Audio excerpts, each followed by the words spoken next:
Hello and welcome to the You've Got This Girl podcast, a space for celebrating all that we are as women, our struggles, our journeys, and our victories, sharing knowledge and inspiring stories of women accomplishing incredible things.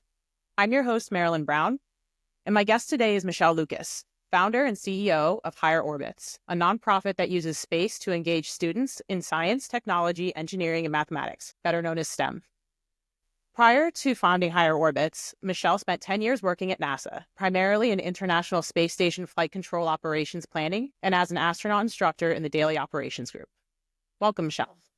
Hi, Marilyn. It is so great to be here. Thank you so much for having me, and thanks for creating this inspiring space for us to share about our journeys. My pleasure. I can't wait to get into it. So my first question for you is, you've had a fascinating career in the aerospace industry. Can you share what responsibilities you had as a NASA ISS flight controller and astronaut instructor? I'm particularly intrigued by the Nemo Aquarius habitat. Sure. I would love to share about that. But do you mind if I take one tiny little step back first? I was a kid who fell in love with space when I was about 3. And I lived on the south side of Chicago in an area where nobody was talking about space. And it wasn't just that I was a little girl who was talking about space. Nobody was talking about space. Nobody was talking about science, technology, engineering, and math. I'm old enough that STEM wasn't an acronym then, but I was lucky that I had an amazing woman in my life who helped me continue to pursue my dreams. And that's my mom. My mom is the hardest working person I've ever known. And while she had no idea how to specifically help me do the things I wanted to do, she was bound and determined to help me chase my dreams to work in the space industry. And so when I graduated, for sure, it's when I went to university, I decided to try and study things that I had no idea what I was getting myself into, but it was what books told me to do if I wanted to go work at NASA. And so when I went to work at NASA, I got to live my dream. I was in love with space, and the idea that I worked in mission control for the International Space Station was something that little girl Michelle, it was almost beyond my wildest dreams, if you know what I mean. And then there I was. And so I got into jobs that I had a vision of what I thought they were because of books I'd read and movies I'd seen, and they were true to a point. But there's so much that goes untold in a book or a movie that only gets told through storytelling of people sharing their experiences.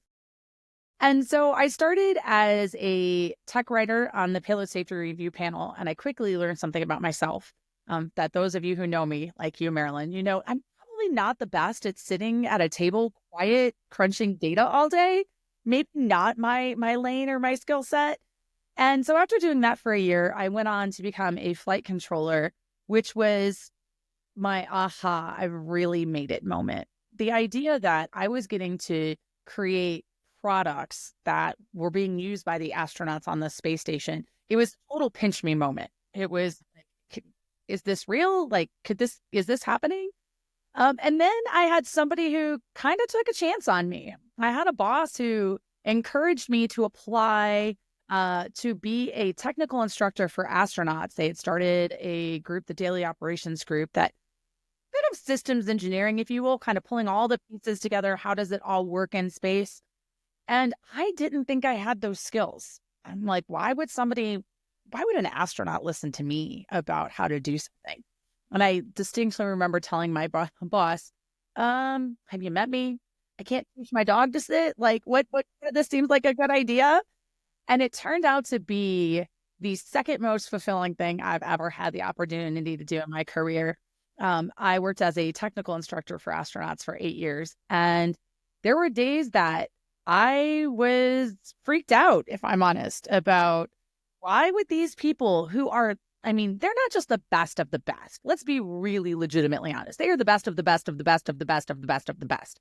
When you pick 8 people out of 18,000 applicants, I'm not going to try and do the math right this second. Those are pretty big deal numbers, right?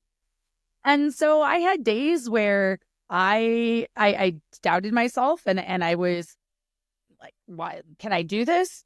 But I learned that by continuing to learn and be willing to evolve myself, I think I was a pretty decent instructor. I think my astronauts would tell you that. And it's about the humans.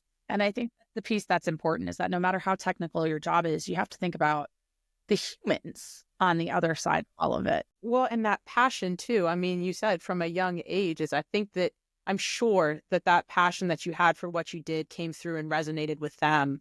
And so then they, of course, know that they're in capable hands because I mean, you're not going to find someone more passionate about the subject. And so they know that you're going to go to bat for them and that you're going to be the one to get them the answers they need when they need them. Well, I certainly hope that was the case because you're right. I mean, my passion, like there was no denying that. And it's why when anybody I talk to, whether they're 18 or 68, trying to figure out what's their next move. And by move, I mean, what do they do next in life? It's what are you passionate about? Like, how do you bring that to your everyday? And so it's fortunate that I get to bring that to my everyday. I'm used to, well, I didn't realize this and would not have said this when I was younger. I'm used to having to be out of my comfort zone and out of my box because growing up where I did, everything I liked and everything that I was interested was out of the norm, out of the comfort level. And so when my bosses would come around and ask, when I was both a flight controller and an instructor, hey, there's this project, we don't really know how it's going to work out. It's kind of a trial thing. There was one in particular that a bunch of people had turned down. They're like, nope, I am so not interested in doing that. And it was coming up with commercial off-the-shelf planning tools. And a tiny bit of background of the astronauts in space don't just get to do whatever they want. But it's not exactly like a school schedule where, you go to first period and you go to second period. So every day is unique. And every day has procedures that go with it and things that are dependent on each other. So there's this big, cumbersome software package that creates their schedules. It's a pain to use. I mean, it's like any cumbersome, one-off package. And so they're like, is there something we could create that's a little more commercial off the shelf? Look, I got no software skills. I mean, I took Fortran back in the day and I was terrible at it. I know this is not my lane. I'm like, I mean, I don't know. Let me give it a go. Let me try and see if there are some things that we could do. And so I played around with it. I didn't come up with amazing answers by any far stretch. But my willingness to try and do that is actually what led me to being on NEMO. And so NEMO is the NASA Extreme Environment Mission Operations. There is a habitat in Key Largo, Florida called Aquarius. And it is not intended to be used for space analogs, but it turns out to be a great analog. It was intended to be used for, if anybody is a diver, you're familiar with the bends. For anybody who's not a diver, I'll try and do the quick version. The deeper you go, the more pressure there is, and the bubbles come out of your blood, and that's not a good thing. And so when you go back up, you have to decompress. And so the deeper you go, the longer of a decompression you have to do on the way up. Well, there's only so much air in your tank. And so if you want to do a lot of study at the bottom of an ocean, even if it's only 70 or 80 feet in that area, you have to spend a lot of time doing decompression, and you can only spend so much time on the ground. So to do long-term diving, they created this habitat because the idea is once you are saturated, once you are down there, you can stay down there as long as you want. I mean, provided you have oxygen and food and all those things.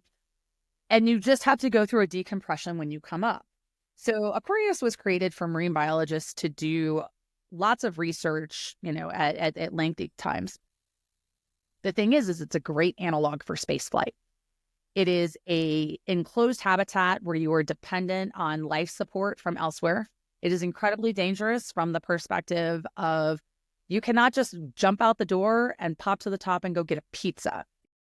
If you swim out the door and you go to the top, you are likely to get the bends, which is oftentimes deadly. And so it's a great analog for a lot of reasons. Yeah, I would assume that it's similar to the mental state that you would have in space, right? It's like you don't just get to just come back immediately, and there's a mental toll of knowing that you're stuck somewhere for a period of time with a finite group of people, right? Mm-hmm. And a finite amount of resources, right? And so you've absolutely nailed it. And while there are other analogs that are great, NEMO is perhaps the closest to spaceflight because of exactly what you just said. This is not to take anything away from these bio missions and whatnot that are in habitats, but the reality is if something happens, you can walk out the door and order a pizza. Cannot walk out the door of Aquarius and just be fine. So it's closer to spaceflight in that aspect. And there's actually science to prove the physiology behind the stress that goes with it. If the body is stressed, it sheds latent viruses that we all have. You may not realize you have them, but when you're stressed, your body starts to shed them. And the shedding curve is closest to space on Nemo analogs more than any other. So I can go down all these different little paths. So by trying to create this planning tool, what I didn't know was that they were looking at it to use for Nemo. And so there were 3 people who ran the whole thing. I became the 4th. And people, I'm going to be honest, people were mad at me because they're like, how is he going to go to Key Largo and dive? And I'm like, well, I didn't go to dive to start with. I started with just doing topside. And then when they realized I was a diver, I got to do the diving and actual physical support of the missions as well. But I got that for being willing to do something that other people weren't because they didn't know what the value was. And so when I talk to people, that's a lesson that especially students, it's a lesson I love to share of. When you get offered an opportunity that maybe you don't know what is exactly the end game or the ROI, A, take it as a learning opportunity, and B, you just never know what it could turn into. I mean, it wasn't like I applied, hey, I'd like to be part of Nemo. I would say it fell in my lap, but it didn't fall in my lap. It fell in my lap by working all of that. So it was it was a unique opportunity that as a diver, I loved, as a space lover, I loved, and as a sea lover, I loved, because there are a lot of correlations between sea and space. So did you bring items or what kind of support did you do when you would do these dives down? So one of the things that Nemo was a tiny team. And so we all did everything. And so I built out the procedures and the plan for the crew. And I worked with the scientists and the principal investigators and the engineers to come together with our plan overall. But then I would dive, and we had these big pots that were how you brought items down to the habitat that were food or clothes or anything like that. I did photography support, video support, just really anything. That's the thing. I looked at Nemo as, and I wouldn't have known to look at it that way then. And to be honest, in 2003, it was a different space world, kind of like a scrappy startup. We had 4 of us who had to do everything. And it was a great learning experience for me. And I got to meet amazing humans through it. I got to meet a whole bunch of astronauts that became close friends through that. And then some amazing scientists like Tara Rutley. And well, Jessica Mear's an astronaut now, but she wasn't when, her and I were rolling around together in Key Largo, as she was an astronaut. And so those kinds of shared experiences, they're really special to me. And they're special to me because of the cool factor, but moreover, because of the cool human factor of who I got to work with. And so that brings me to another question. And this would apply, I would assume, to both Nemo and in space. I would imagine that supporting astronauts in both prepping for and executing their space missions would be stressful at times, to say the least. So what skills in your tool bag were the most important for you in performing those duties under pressure? Well, that is a great question, Marilyn. And some days are more stressful than others. And if I'm really blunt, some astronauts are more stressful than others. Astronauts are just like humans, right? There's a wide spectrum. And so who you're handling that day is different. I will say that while technical is obviously of the utmost importance, you have to know your stuff. And the most important thing you can know technically is also what you don't know, and be willing to say, I don't know, because the worst thing you can do is make something up and that be what somebody takes away.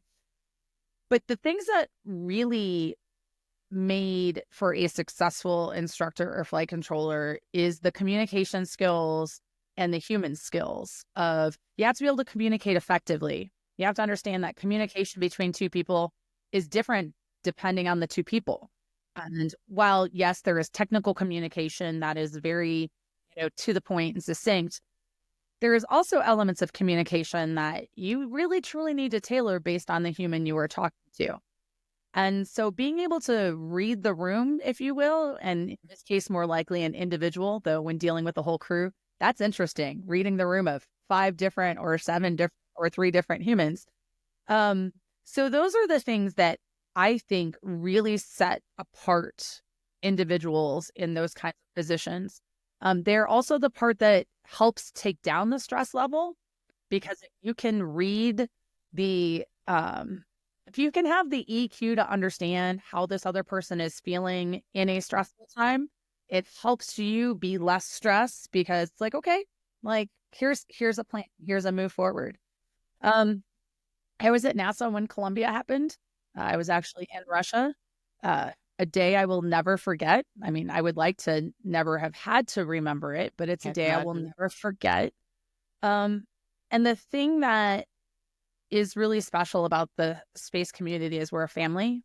And so when times get really stressful and times like that, we're really good at leaning on each other. And I That's think there's amazing. power in um, there's power in the collective. There's power in packs, right?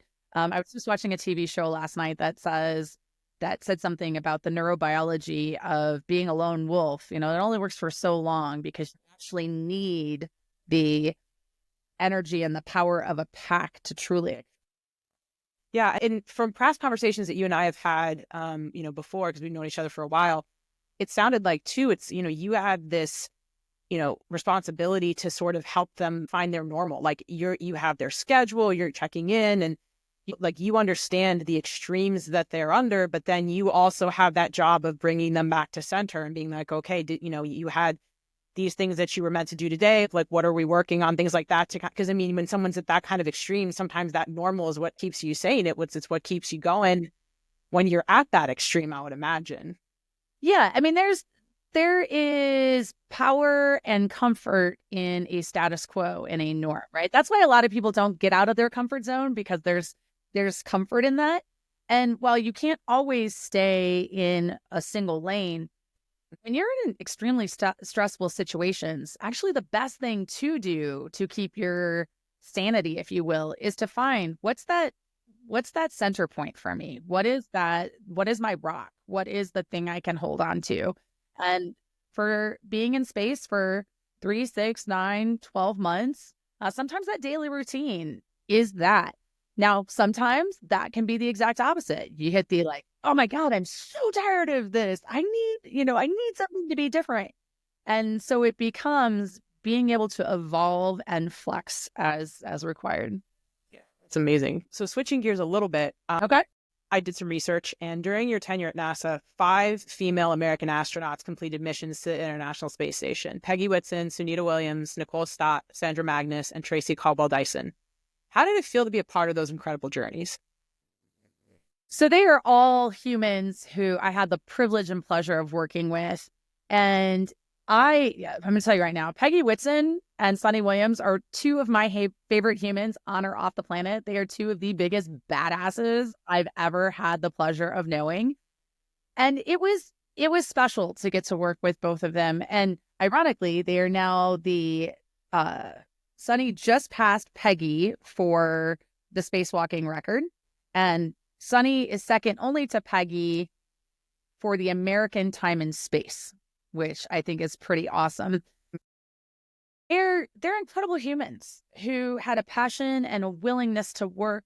They're great teammates, but they're also great advocates for the people that are in their stead. And so they weren't just great leaders, they were also great teammates, which is part of why it was so much fun to work with them amidst everything. And Susan as well, and Susan Helms as well. And so it was neat to see Pam Melroy and Eileen Collins shake hands as the first 2 female commanders of 2 spacecraft. That happened while I was there as well. And so a lot has changed over the years of requirements and our what our astronaut cadre looks like. I think it's fantastic how many women are able to pursue their passions and dreams as an astronaut. And I'm going to say something that all women don't love that I say. When we look at the number of women who have flown in space versus the number of men, it's not really a fair assessment for what's going on currently. What I want to say right now is that women have the same opportunities as men do to be an astronaut. And our numerics actually prove that out, especially in the United States. Sally Ride said you can't be what you can't see. So I love that little girls are seeing women in space all the time now, right? And we've had a constant presence in space for 24 years, 24 and a half years, which is amazing. And so when you look at the numerics of how many people have been in space versus how many women have been in space, I will say, for a long time, we didn't fly women in space. The first class of women astronauts was 1978. There were 6 of them. The Russians still really aren't flying women in space. I don't know exactly what the number is, but my guess is you can count it on 2 hands. And so there are things that skew the spaceflight numbers to a degree. And so I like to look at what does it look like right now. And I see amazing women who are flying in space consistently. We have Christina Koch, who is assigned to the Artemis 2 crew. We have Sunny up in space right now, breaking record, like I just talked about. So to be a tiny, tiny piece of that puzzle for all of the humans who get to fly to space is really special. But I did feel extra humbled and honored to be part of the journeys of people like Peggy and Sunny along the way. Those are some of my favorite conversations that you and I had, was talking about that time in your life, and just, it's inspiring and it's so incredible. Like, you can reach the highest highs, and there's so many different, there's so many roles you can play, and I'm always floored by that. So shifting gears yet again, one of the many hats that you currently wear is, as we mentioned, CEO and founder of Higher Orbits Foundation. And I've had the pleasure of attending your events and seeing in real time the students and how they react and how the way that they absorb the information and are inspired, honestly. Can you speak to the work that you do at Higher Orbits, and specifically the importance of getting young women involved in STEM at a young age? Yeah, when I talk to students, I tell them, you don't always know what your path is going to be. And if you had told me when I was a teenager or even in my 20s that I would start a nonprofit, I had told you that you were crazy and you should probably get your head checked. And yet, when I left NASA to go out and consult, I did some work with an international nonprofit, and I realized that instead of complaining about our workforce problem and the skills that students were lacking, do something about it, right? And so I started Higher Orbits with that intention, but really with the underlying of wanting to inspire students. And so our motto, our whatever, has always been Space Inspires, because space has inspired me my whole life.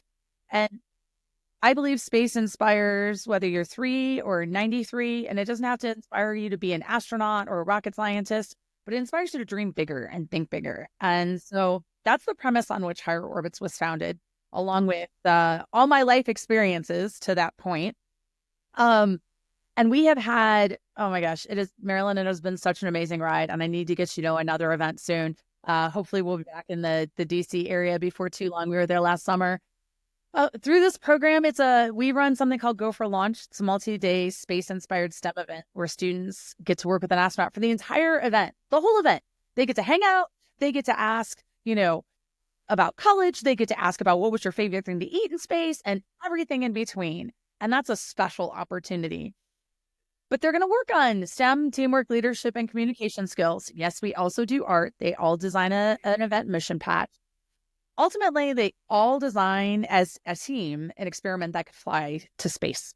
And to date, we have run 82 of these events in 21 states. We have launched 20 student experiments to space already, with 4 more coming in the first half of this year, and then another 3 probably in the second half. And so when I said earlier that the second most fulfilling thing I've done in my career was getting to train astronauts, this is actually the first. I'm not a little kid person. My mother keeps telling me to quit admitting that in public. But it's part of who I am. People are like, do you have kids? I'm like, no, that would turn out badly. I've got my dog. Like, that's my first child. But being able to work with these young adults, because we work with students in grades 8 through 12, who are at the point where they're ready to have real conversations and they're ready for to be challenged. It's an empowering thing. And it's important for us to have these conversations all throughout their life. It's important to start them early on STEM. People ask me, oh, was it that people didn't think you could go work at NASA because you're a little girl? I'm like, no, people didn't think I could go work at NASA because I was on the south side of Chicago and nobody was talking about those things, right? But there are differences in how we treat girls and boys a lot of the time. I mean, girls, we buy princess things, and boys, we buy Legos. And there's nothing wrong with either of those inherently. But broadening exposure to all of the above, give her a crown and a Lego kit, right? And so girls are less pushed early on to do more hands-on things than boys. And so that sometimes follows them because that's not what is there. We talked earlier about norms. What's your baseline? Well, if your baseline isn't that, that's a little bit scarier. And so being able to start that earlier. Now, I say starting that earlier is great. I just told you I work with older students. Well, even if they're interested, there comes a point where the chem, the calc, the physics, the algebra, it gets harder. And they're like, oh, I don't know. So they need that extra assistance, that extra boost, that extra push, that cheerleader. It's so funny. Did you know I was a cheerleader? I remember that. I do remember you saying that. Okay. So what was your initial reaction when I told you that? That's because you knew me back when I was in industry to start. Well, no, I guess we met when I was in higher orbits. But did it surprise you that I was a cheerleader? In a certain sense, yes. In a certain sense, no. Okay. You have a presence that I could definitely see being like a cheer captain. It was a little bit interesting when you said that. It's funny because you're way more pragmatic than most. Because I normally get one of two responses. I either get, of course you're a cheerleader. Hello, we've met you. Or I get the, I'm sorry, wait, you were a cheerleader? Both sides of it crack me up, right? But sometimes students need that cheerleader, right? That person in their corner. And all students need it of all across the board. But a lot of times girls do need a little bit more of cheerleader because we suffer from imposter syndrome more than boys do. At all ages. I mean, look, I still have imposter syndrome on a daily basis. Guilty. Right? And it's like, it's I hate to say it's almost ingrained, but it is. And so the more we can cheer on students, all students that need that extra push, the more we can help them succeed, whether it's in STEM or whatever they choose. The thing with STEM is the more you study STEM, the more you leave doors open for opportunity in more things. And so I'm not trying to turn every kid into a rocket scientist. I mean, don't get me wrong. But them studying STEM leaves open doors of opportunity. And I'm also trying to help them build their teamwork, leadership, and communication skills because those matter no matter what you decide to do. And I'm lucky. And the thing, too, is like, I remember from the higher orbits, from the Go for Launch event that I attended here in Virginia, the analytical thinking skills. Like, I remember one presentation that he was a friend of mine when I worked back at Orbital, but Carlos Niederstrasser, he gave a presentation and it was about flat Earth. And, it was like, the initial premise of like, of course, obviously the Earth is not flat, but then he gave all of these, I guess, hypotheses or reasons that people would say, oh, the Earth is flat. And it was just like this whole concept of, you can't just simply refute it because it is ridiculous on its face, right? You have to categorically go through all of the different reasons that you might think that it's that way. And you have to find ways to refute them. The bar is not just to simply say, oh, that can't be right. You have to really go through and do your homework and make sure that and then that goes back to what you were talking about, where you got to know what you know and you got to know what you don't know. And I'm assuming what you don't know, you got to go find out. Or you got to have somebody on your team who does know it and empower them to you as the collective charge after whatever. Yeah. And that speaks to me as an athlete. I was a D1 athlete in college, and it's like, you're part of a team. You may not excel in a certain part. Somebody else might have to take that over, and you can be competitive, but you got to be competitive without being a jerk. Like, yes. You got to, you're competitive, but still the rising tide raises all ships. Like, still got to be a team player while also being a competitor. And that's definitely a specific skill set, I would think. Absolutely. And unless you're exposed to those sort of things, it doesn't necessarily come naturally to everybody. And even for those that it comes naturally to, it's important to be in different situations where you're tested in different ways. So you learn how to evolve and flex with those situations. I'm really grateful that we've had the opportunity to work with so many students, and many of them are at university. We have some that are out into industry now. But one of the things that I really loved is when I was a kid, I got to go to space camp on scholarship. And I was a kid who was incredibly bullied. It was really tough because I didn't fit in. And I didn't know how to keep being me and be in a place where I was mentally healthy. And those aren't words I would have known then, but I was struggling. And then I went to space camp, and I call it, I found my tribe. I found other people who were like me, who enjoyed the things that I did, who didn't think I was weird because I wanted to talk about space and science. And so while I'm proud of the things that we've been able to do technically with students and help them in workforce and help them with their analytical skills and help them think outside of the box, I'm also incredibly proud of the fact that we've been able to help these students find their tribe. Students who maybe don't always fit in elsewhere are able to come to our events and connect. We've even, as we get to take students to conferences, I'm able to connect students from across the country who've become besties. Some of them have become roommates at college. And so helping them create that network that will be their support system, that will be their cheerleader, that will be their pack is, I feel fortunate to get to be part of that. Yeah. And like coming full circle back to you started with your mom. It's amazing that because it would have been easy for her to simply say, oh, you go play with this or do that, or just something to get you to conform, right? In generations past, like that, the conformity was valued. And so for her to be able to step out of that paradigm and say, no, you've got something special. You may not conform, but who needs to? Let's find where you belong, and let's find where your passion is not only accepted, but is lauded, is celebrated. And the fact that you then get to take that and you get to do that for others is so beautiful. And you get to give these kids, you inspire them and you give them a place to belong. And that's so meaningful. And that wouldn't have been possible if your mom hadn't given you the opportunity to be exactly who you needed to be. And that is so powerful. Like generationally, that is so powerful. You're going to make me tear up. I am grateful for my mom every day, and I tell her that. And I also recognize how fortunate I am that my mom was that supportive. And some of the students we work with have parents that are that incredibly supportive, and some aren't.